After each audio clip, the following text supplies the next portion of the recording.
हम जैसे ही बच्चों की छुट्टियों के बारे में बात कर रहे थे और इन छुट्टियों में बच्चों का कुछ खाने को दिल नहीं करता, बच्चों में भूख की कमी कैसे जो है वो बढ़ जाती है, इस हवाले से बात करेंगे। हमारे साथ मौजूद हैं स्टूडियो में हकीम मुजम्मिल हुसैन आरिफ रिजवी साहब, हमारे तिब्बे यूनानी नबी सल्लल्लाहु अलैहि वसल्लम। अस्सलाम वालेकुम सर। वालेकुम अस्सलाम व रहमतुल्लाहि व सर बरकातहू। कैसे हैं आप? अल्हम्दुलिल्लाह, अल्लाह का शुक्र। सर जुम्मा मुबारक, आपको देखकर दिल कर रहा है कहने के लिए। जी जज़ाकल्लाह। आज जुम्मा है वैसे? नहीं।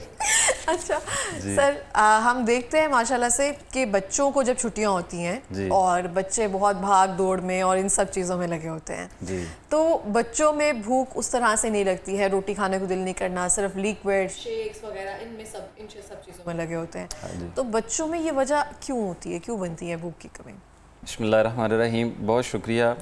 असल में हमारे घरों में सबसे ज़्यादा जो परेशान कुन सूरत हाल इस वक्त बनी हुई है वो यही है कि हमारे बच्चे खाते कुछ नहीं हैं। लेकिन मैं अगर मरीज़ कभी मेरे पास आते हैं तो मैं उनसे पूछता हूँ, वो कहते हैं जी ये खाते कुछ नहीं है। तो मैं उनसे पूछता हूँ सुबह से लेके अभी तक इन्होंने क्या कुछ खाया है। तो फिर जवाब में मिलता है कि इन्होंने 2-3 बिस्किट खाए, 1-2 सलांटी खाई, थोड़ी सी निम्को पड़ी थी वो भी इन्होंने खा ली, और साथ ये बाहर जो है ना वो चाट वाला आया था वो भी थोड़ा सा ले लिया। अच्छा। लेकिन ये खाना नहीं खाते। ओके। इस तरह का ना जो है वो हमारे घर में एक माहौल बना हुआ है। असल में वजह ये है कि हम बच्चों की जो असल खुराक है उसको समझ नहीं पा रहे होते हैं कि हमें इनको कौन सी खुराक जो है वो प्रोवाइड करनी चाहिए जिसके साथ इनकी ग्रोथ भी बेहतर हो, इनकी डिमांड भी बेहतर हो। जब वो इस तरह की चीज़ें जो गैर ज़रूरी हैं, जिनकी उनको ज़रूरत नहीं है, वो बार बार खा के अपनी आदत बना लेते हैं, तो फिर घर में भले वो अच्छे से अच्छी खुराक भी बनी हो, जो भी चीज़ आप घर में ताज़ा जूस भी उनको दे दें तो वो डब्बे का जूस ही मांगेंगे। हाँ। घर में अगर आप ताज़ा दूध भी उनको दे देंगे तो वो कहेंगे नहीं मैंने रबड़ी वाला दूध ही पीना है जो बाहर से मुझे पिलाया था। वो फिर आदत बन जाती है। तो जब आदत बिगड़ जाती है फिर वो बीमारी बन जाती है।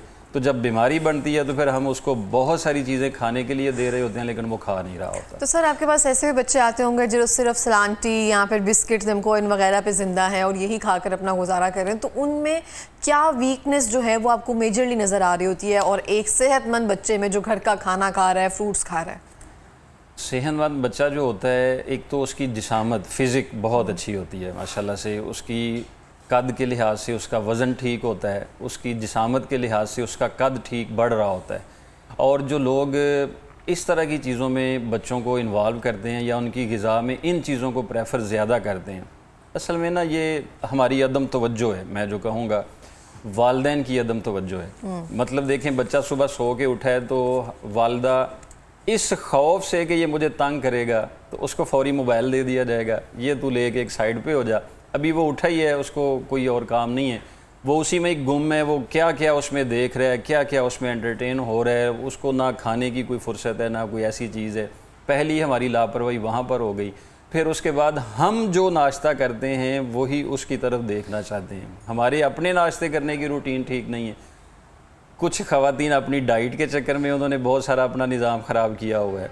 वालिद जो हैं उनको तो वैसे ही बच्चों की तरफ तवज्जो नहीं रहती है, खाने पीने की सारी ज़िम्मेदारी जो है वो वालिदा पर आ जाती है। तो वालिदा को सबसे पहले अपना डाइट प्लान ठीक करना होगा, उसके बाद फिर वो बच्चों के डाइट प्लान पर तवज्जो दे सकती है। जितने भी बच्चे मेरे मतब पर आते हैं, कम उम्री में नज़र का कमज़ोर हो जाना और 3 पॉइंट तक नज़र उनकी गिर जाना और बहुत बड़े ग्लासेस जो हैं वो उनको लग जाना, ये उनके लिए बड़ी परेशानी होती है। दूसरी परेशानी ये होती है कि बच्चों के ये जो कंधे होते हैं इनमें झुकाव बढ़ जाता है, मतलब जैसे एक स्ट्रेट पन होना चाहिए, हाँ जी, वो हो जाता है। उससे बच्चे का कद निकलने के चांसेस जो होते हैं वो तकरीबन ख़त्म हो जाते हैं। दूसरी बात ये होती है कि ऐसे बच्चे जो मैं 3 साल की उम्र से स्टार्ट कर देता हूँ, 3 साल की उम्र से लेके 10 साल की उम्र तक अगर उनको आयरन से भरपूर खुराक, अगर उनको प्रोटीन से भरपूर खुराक, अगर उनको कैल्शियम से भरपूर खुराक नहीं दी जाएगी तो फिर 10 साल की उम्र में पहुँचते पहुँचते एक तो उनकी फ़िज़िक स्मार्ट बहुत ज़्यादा हो जाएगी, कमज़ोर हो जाएगी, नज़र कमज़ोर हो जाएगी, कद ठीक नहीं बढ़ पाएगा, मुख्तलिफ़ किस्म के मैदे के अमराज होने के साथ साथ इस उम्र के बच्चे में एक बहुत बड़ा कॉमन मसला इस दौर में आ रहा है, वो है उसका हर वक्त खौफ में मुब्तला रहना। बच्चा जो है ना वो 10 साल में, अब डिप्रेशन नाम तो हम इस्तेमाल ही नहीं कर सकते हैं, लेकिन वो बच्चा अपने क्लास में डरा डरा रहेगा, अपने दोस्तों में डरा डरा रहेगा, घर के अंदर जो है ना वो पोलाइटली कोई भी अपनी बात जो है वो बयान नहीं कर सकेगा, दबाव का शिकार हो जाएगा, क्योंकि उसकी बॉडी को उस तरह से खुराक मिल नहीं रही है जिससे ना उसका दिमाग अच्छे तरीके से बढ़ रहा है, ना उसका जिगर अच्छी तरह से बढ़ रहा है, ना उसका मैदा ठीक काम कर रहा है। तो ये चंद ऐसे ख़तरनाक चीज़ें हैं जो ग़िज़ा की बेतदालियाँ और अदम तवज्जो की वजह से हम बच्चों में पैदा कर रहे हैं, जिन पर हमें फ़ौरी तवज्जो करने की ज़रूरत है। अच्छा, एक बहुत अच्छा पॉइंट आपने रेज़ किया है कि सबसे पहले वालिदा को अपनी डाइट और अपने घर का जो भी निज़ाम है वो बेहतर करने की ज़रूरत है।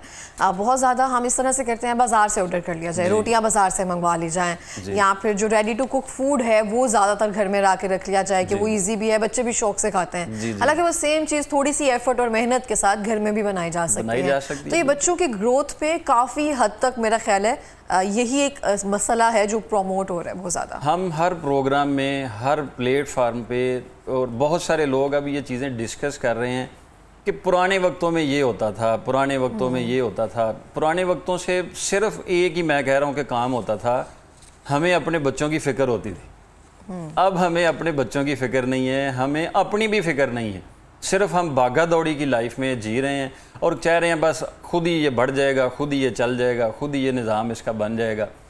मैं आपको आप फ़नी भी लगेगी कि मैं यहाँ से पिछले कुछ प्रोग्राम में करके वापस जब गया ना, तो रास्ते में नीचे एक रैपर पड़ा हुआ था।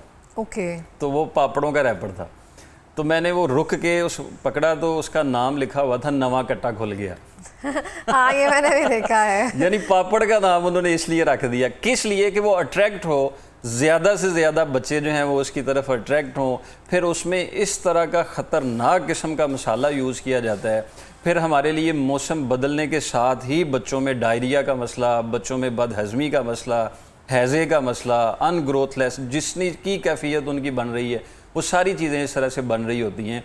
कभी भी आप बच्चे को, मैं एक नाज़रीन की खिदमत में अर्ज़ करूं, पैसे दे के ये ना कहें कि जाके दुकान से चीज़ ले आ, उसके साथ जाएं और जाके देखें कि उसके लिए मुनासिब क्या चीज़ हो सकती है, तो फिर वो आप उसको लेकर दें, वरना इससे बच जाएं ताकि आने वाले वक्त में ख़तरनाक बीमारियों से बचा जा सके। ठीक हो गया। अब बच्चों की ग्रोथ के लिए हमारे पास क्या नुस्खा जात मौजूद है जिनसे उनकी नज़र भी बेहतर रहे, ग्रोथ में भी काफ़ी हेल्प मिले, लेकिन जो बातें हैं मेनली वो पहले बता दी गई हैं, पहले उनकी खुराक और उनका लाइफस्टाइल जो है वो बेहतर किया जाए, फिर ये सेकेंडरी चीज़ आती है। देखें, हमें बच्चों की हम पर जो जिम्मेदारी है वो कब से स्टार्ट होती है? जैसे ही प्रेगनेंसी होती है, प्रेग्नेंट वोमेन होती है, उसी वक्त से उसको अपनी खुराक के साथ साथ अपने बच्चे की खुराक की तरफ तवज्जो देनी चाहिए।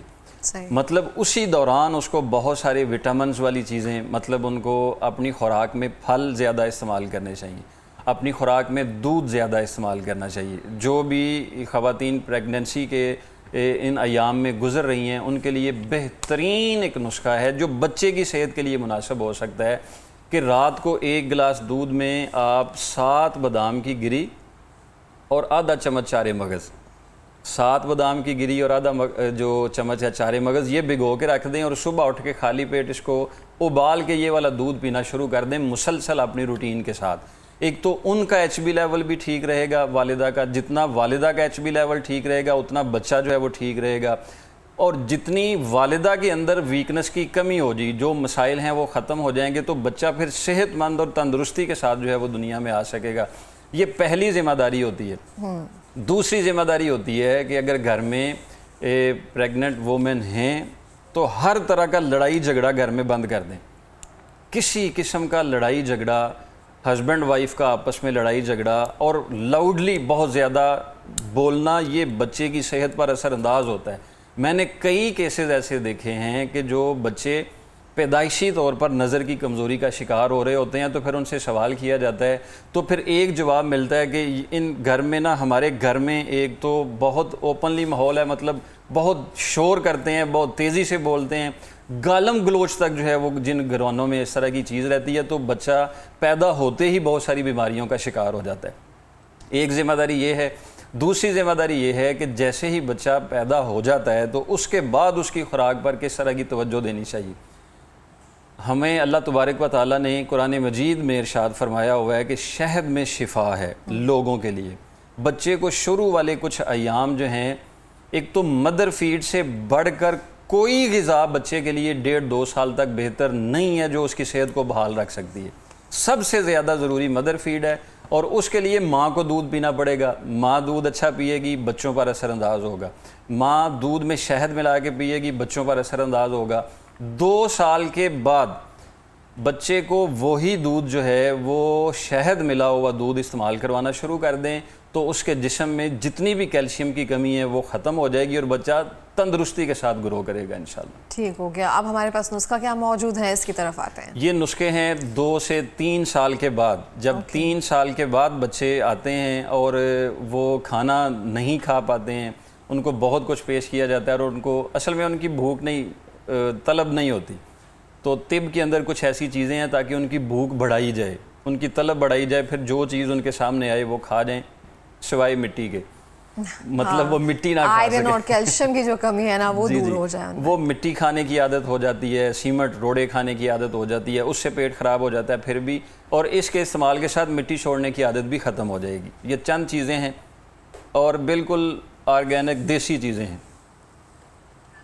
ये सब्ज़ पुदीना है। इसकी खुशबू पहली भी है हमारे स्टूडियो में। जी जी, क्योंकि ये ताज़ा है और देसी है। आजकल इसकी भी बहुत सारी किस्में आ गई हैं। बड़े बड़े पत्तों वाला नहीं लेना पुदीना, जब भी ख़रीदें वो छोटे पत्तों वाला लें।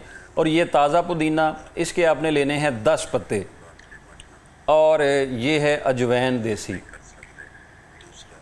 इसकी लेनी है आधा चम्मच छोटा, यानी चावलों वाला आधा चम्मच, इसका आधा चम्मच लेना है। 10 पत्ते पुदीने के लेने हैं और आधा चम्मच लेनी है सौंफ, आधा चम्मच सौंफ, आधा चम्मच अजवैन देसी और 10 पत्ते पुदीने के ये वाले। और इसमें ये एक है अनारदाना, ये बच्चों का खुश जायका बनाने के लिए इसको इस्तेमाल करवाया जाता है और ये भूख बढ़ाने में बहुत कारआमद साबित होता है।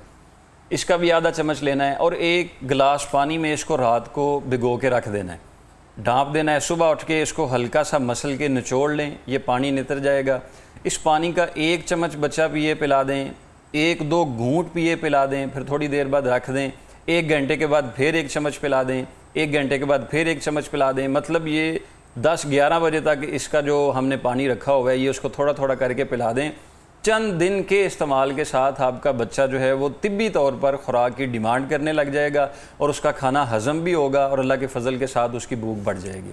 मतलब कुछ भी नया चीज़ अगर बच्चों को देते हैं, एक्सपेरिमेंट करते हैं, तो उससे डायरिया होने का खतरा होता है, उसकी वजह से ये तो नहीं कुछ कोर्स ये चीज़ डायरिया होने से बचाती है, जो अनारदाना है। ये इसीलिए इसमें इस्तेमाल करवाया गया है कि बच्चों का हाजमा ख़राब ना हो सके। एक ये नहीं डायरिया होने देता और ये पुदीना नहीं डायरिया होने देता। ये दोनों चीज़ें जो हैं वो निज़ाम को बेहतर करती हैं जिससे उनको कोई नुकसान नहीं हो सकता है। दूसरा काम हमने ये करना है, ये है रोगने बादाम। ये रोगने बादाम आपने बाज़ार से ख़रीदना नहीं है, ख़ुद 1 किलो बादाम की गिरी लेनी है और इसका रोगन निकलवाना है, ख़ुद निकलवाना है आपने। कहीं से कोलू वगैरह मिलते हैं वहाँ से आपने निकलवा लेना है। 2 साल से अगर कम उम्र के बच्चे हैं तो फिर उनके ये घुटने वाले जो हिस्से हैं, घुटने वाले हिस्सों से लेके ऊपर से नीचे की तरफ पाँव पर इसकी मालिश करनी है, यानी ऊपर से नीचे की तरफ, और हवा वाली जगह पे नहीं करनी है, पंखे से इनको बचा के रखना है। दूसरे नंबर पे ये जो कान के पीछे वाले हिस्से हैं इस पे मालिश करनी है, और तीसरे नंबर पे जो बेली बटन है, जो नाफ होती है, इस पे मालिश करनी है सिर्फ 1.5-2 मिनट तक। 2 साल से कम उम्र के बच्चों की इतना दौरानिया रखना है। 2 साल से बड़े 10 साल की उम्र तक भी अगर हैं तो इसी तरह की ही मालिश। अगर 10 साल के बच्चे हैं तो ये जो पिंडलियाँ होती हैं इन पर इसकी मालिश करनी है, नाफ पे मालिश करनी है और कान के पीछे वाले हिस्से पे मालिश करनी है। इससे पेट नरम हो जाएगा, कब्ज़ नहीं होगी, बदहज़मी नहीं होगी। जिन बच्चों का कद रुक चुका हुआ है, वो कह रहे हैं कि कद नहीं बढ़ रहा है, इस मालिश के साथ इंशाल्लाह उनके हार्मोन्स भी बेहतर हो जाएंगे और उनका बॉडी स्ट्रक्चर मजबूत होने की वजह से कद बढ़ना शुरू हो जाएगा। सही हो गया। अच्छा, मेजर प्रॉब्लम एक बच्चों में ये भी आती है कि पेट में कीड़े होते हैं, उसकी वजह से भी वो खा रहे होते हैं मगर उनको वो नज़र नहीं आ रहा होता कि वो कितना खा रहे हैं। तो वो कैसे पता चलेगा? उसकी स्टार्टिंग में सिम्टम्स क्या होती हैं और सेकेंडली कि वो उससे हम कैसे निजात हासिल कर सकते हैं? जिस बच्चे के पेट में कीड़े होंगे, ये बात आप नोट कीजिएगा, उस बच्चे का जो नीचे वाला होंठ होता है ना, ये अक्सर खुश्क रहेगा, मतलब उस पर सफ़ेदी नुमायाँ नज़र आएगी। फिर जब आप उसकी आंखें देखेंगे तो आंखों पर भी सफ़ेदी गालब होगी, सुर्खी गालब नहीं होगी। ये आसान सा एक नुस्खा है। दूसरा तो वो तलब तो करता ही रहता है कि खाना उसको बहुत ज़्यादा लगता है, भूख उसको बहुत ज़्यादा लगता है। फिर अगर वो पोटी करेगा तो वो स्याह रंग की होगी, उसका जो पखाना होगा वो स्याह रंग का होगा। ये चंद सिम्टम्स हैं जिससे पता लग सकता है कि उसके पेट में कीड़े हैं। उसके लिए एक बड़ा आसान नुस्खा है, ये काली मिर्च, इसको पीस लें और इसके बराबर वज़न चीनी डाल लें। मतलब 1 चम्मच काली मिर्च और इसके बराबर वज़न ही चीनी, ये मिक्स करके रख लें। बच्चे को सुबह दोपहर शाम जो है वो चटाना शुरू कर दें। कुछ दिनों के बाद उसका पेट जो है वो कीड़ों से बिल्कुल साफ़ हो जाएगा इंशाल्लाह। सही हो गया। एक प्रॉब्लम और आती है बच्चों में, टॉन्सिल्स की। जी। टॉन्सिल्स की वजह से भी बुखार रहता है, कुछ ना कुछ खा नहीं रहे होते, या फिर उनकी ग्रोथ या कद बढ़ने में भी उसमें प्रॉब्लम आती है। ये बहुत अच्छा आपने बात की। टॉन्सिल के बढ़ने की जो इस वक्त वजह बन रही है वो है चटपटे मसालेदार पापड़ बहुत ज़्यादा इस्तेमाल करना। जब चटपटे मसालादार और बड़ा ख़राब किस्म का मसाला खाया जाता है तो बच्चों का फिल वक्त गला ख़राब होता है। वही गला जब ख़राब होता है तो उसके साथ जो गले के अंदरूनी टिश्यू होते हैं वो बहुत हद तक ख़राब हो जाते हैं, जिससे फिर टॉन्सिल बढ़ने की वजह सामने आ जाती है। एक तो उसको फौरी तौर पर बंद करना चाहिए। दूसरे नंबर पे ये बादाम रोगन, इसकी बाहर वाले हिस्से पे मालिश, गले के बाहर वाले हिस्से पे और नाक के नथनों के अंदर वाले हिस्से पे इसकी मालिश कर दी जाए और नाफ पर मालिश कर दी जाए तो ये बहुत ज़्यादा मौजू साबित होता है टॉन्सिल के लिए। और मैंने एक पिछले किसी प्रोग्राम में बताया था, अदरक और सौंफ, ताज़ा अदरक और सौंफ, इन दोनों को पानी में उबाल के तो उसकी स्टीम ली जाती है, भाप ली जाती है। ये नाक की हड्डी को भी ठीक कर देता है और बड़े हुए जो टॉन्सिल होते हैं उनको भी ठीक कर देता है। सही हो गया। अच्छा, बच्चों को खुराक में कौन सी ऐसी चीज़ें जो है वो उनके मस्ट देनी चाहिए जिनसे उनकी नज़र या फिर उनकी जो हेल्थ जो है बेहतर रहेगी? रोज़ाना दूध का 1 गिलास देना चाहिए, वो आप सुबह दे दें, शाम को दे दें, एक तो लाजमी उनको दें। दूसरा, दोपहर के वक्त उनको कोई ना कोई फल खाने की ज़रूर आदत डालें। लाजमी तौर पर वो कोई ना कोई भी मौसमी फल जो है वो, अगर देखें फल की तरफ बच्चों की तवज्जो करवाने के लिए बेहतर तरीका ये है कि 3-4 फल मिक्स करके एक प्लेट बना दी जाए, कलरफुल प्लेट जी, उसको एक प्लेट बना दी जाए ताकि, और उसको वो क्रीम डाल के उसका ख़राबी ना की जाए। जो हम चाट आजकल खाने के आदी हो चुके हुए हैं वो हम सिर्फ क्रीम खा रहे होते हैं, फल नहीं खा रहे होते हैं। और बाज़ारी फ्रूट चाट जो होती है ये हमारे मुआशरे का आलमिया है। जो फल रेडी पे दुकान पे नहीं बिकते वो फ्रूट चाट वाली दुकान पे ज़रूर बिक जाते हैं, तो वो फिर उसकी सारी फ्रूट चाट बना दी जाती है। घर में ताज़ा फल लाएं, उसको काट के मिक्स फ्रूट एक बनाएं, रोज़ाना दोपहर के वक्त उनको जो है वो आदत डालें। फिर हर मौसम के हिसाब से, मतलब अगर बरसात का मौसम आ रहा है तो शिकंजवी बहुत अच्छी एक नेमत है हमारे घर के अंदर, लीमू पानी जिसको हम कहते हैं। हम इतने शोल हो गए हैं, हम लीमू पानी भी साशे में ढूंढते हैं कि हमें वो बनाना ना पड़े, काटना ना पड़े, उसको मिक्स ना करना, कि ताज़ा लीमू मौजूद है हालांकि, तो वो लाएं, उसको जो है वो पानी बनाएं, वो लीमू की शिकंजवी जो है वो बच्चों को इस्तेमाल करवाएं।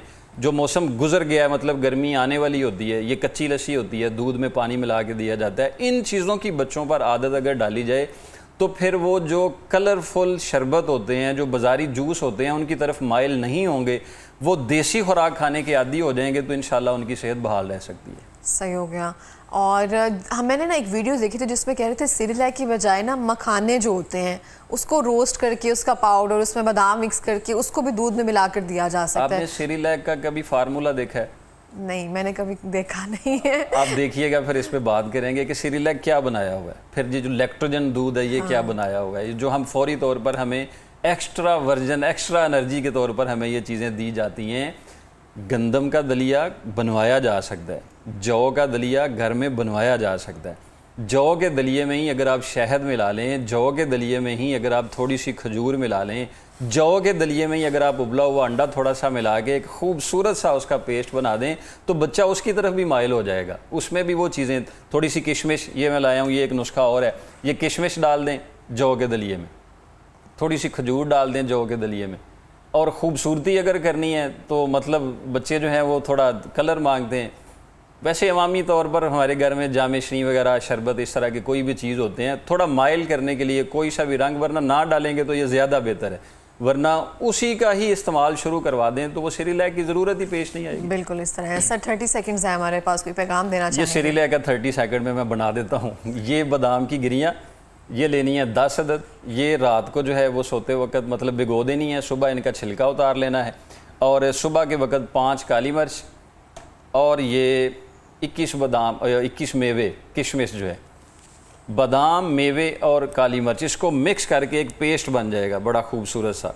वो पेस्ट बड़ा ही मीठा सा होगा। ये बच्चों को जो है वो सुबह छोटा आधा चम्मच, रात को सोते वक्त छोटा आधा चम्मच इस्तेमाल करवा दें। जिन बच्चों की नज़र कमज़ोर हो रही है, जो बच्चे हिफ्ज़ कर रहे हैं, जिन बच्चों का दिमागी काम ज़्यादा है, जिन बच्चों पर धुंधलाहट ज़्यादा आँखों पे आ गई है, 21 दिन ये वाला नुस्खा इस्तेमाल करके देखें, इंशाल्लाह उनकी ऐनक भी उतरने की करीब आ जाएगी और उनका जो दिमागी मसला है वो भी बिल्कुल ठीक हो जाएगा। बहुत बहुत शुक्रिया सर प्रोग्राम में आने के लिए, थैंक यू सो मच।